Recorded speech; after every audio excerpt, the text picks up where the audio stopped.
कामचोर देवरानी। एक बार की बात है, सुषमा अपने पूरे परिवार के साथ खुशी खुशी मोहन नगर में रहती थी। उसकी 2 बहुएं थी, पल्लवी और शिवानी। एक दिन दोनों बहुएं रसोई में काम कर रही होती है कि तभी उनकी सास सुषमा उन्हें बुलाती है। अरे बहू, जरा इधर तो आना। शिवानी, जरा जाकर देखना सासू माँ क्या कह रही हैं। दीदी आप ही देख लो ना जाकर, आपको भी तो सुनाई दे रहा है। अरे मैं आटा गूंद रही हूँ ना, तुम चली जाओ। हाँ तो मैं भी तो सब्जी काट रही हूँ ना दीदी। अरे बहू जल्दी आओ। ओफो, ये तो जाएगी नहीं। मैं ही जाकर देखती हूँ कि क्या करना है। पल्लवी सुषमा के कमरे में जाती है। जी मम्मी जी, क्या हुआ? शाम को घर पर कुछ मेहमान आने वाले हैं, तो तुम अच्छा सा खाना बना लेना बहू। ठीक है मम्मी जी, आप बता दीजिए क्या क्या बनाना है और कितने लोग आ रहे हैं। सुनील की मौसी जी और उनका पूरा परिवार आ रहा है। कुल मिलाकर 3 लोग और हमें मिलाकर हुए 9 लोग। तो अभी से ही तैयारी करना शुरू कर दो। और हाँ, घर की सफाई भी कर देना, हाँ अच्छे से। जी मम्मी जी, सब काम हो जाएगा, आप चिंता मत कीजिए। पल्लवी शिवानी को घर में मेहमान आने वाले हैं इसके बारे में बताती है। क्या 9 लोगों का खाना बनाना होगा, घर की सफाई करनी है? बाप रे, सासू माँ ने तो हमें घर की नौकरानी ही समझ कर रखा है। ऐसा नहीं बोलते शिवानी, हम इस घर की बहू हैं और घर के काम करना हमारा फर्ज है। दीदी तो है ही सासू माँ की चमची, जब देखो सासू माँ सासू माँ। मैं तो इतना सारा काम नहीं करने वाली। शिवानी कपड़े लेकर गमला साफ कर रही होती है और चक्कर आने का नाटक करने लगती है। मेरा सर चकरा रहा है। तभी वहां पल्लवी और सासू माँ जाते हैं। अरे बहू, क्या हो गया तुम्हें? मम्मी जी, बहुत तेज सर में दर्द हो रहा है।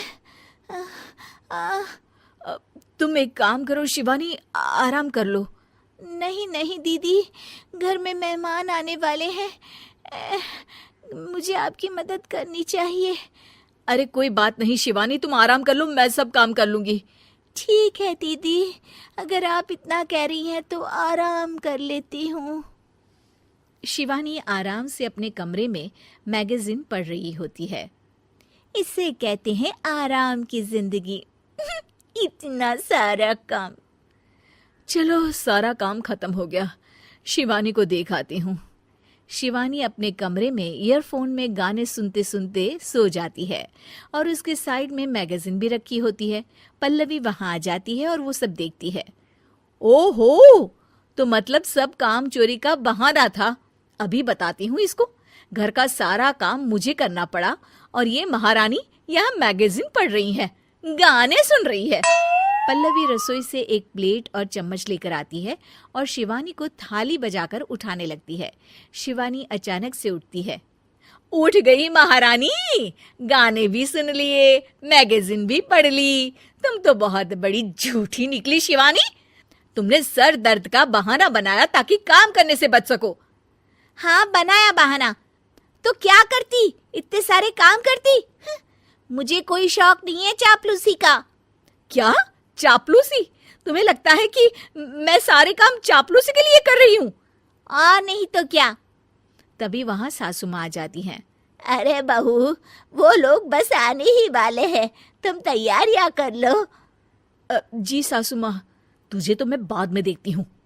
सब खाना खाने बैठते हैं और खाना शुरू करते हैं। तभी सुनील की मौसी बोलती है। वाह भाई वाह, खाना तो बहुत ही अच्छा बना है सुषमा जी। एक एक चीज में क्या स्वाद है। ये सुनकर शिवानी मुंह बना लेती है। उसे अपनी जेठानी की इतनी तारीफ रास नहीं आती। आपकी बहुएं तो बहुत ही अच्छा खाना बनाती हैं। हाँ, बनाती तो दोनों ही अच्छा है, पर आज ना ये सारा खाना बड़ी बहू ने बनाया है।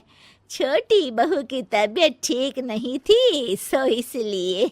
मानना पड़ेगा सुषमा जी, आपकी बड़ी बहू तो बहुत ही गुणवान है। पल्लवी की तारीफ सुनकर शिवानी को जलन होती है।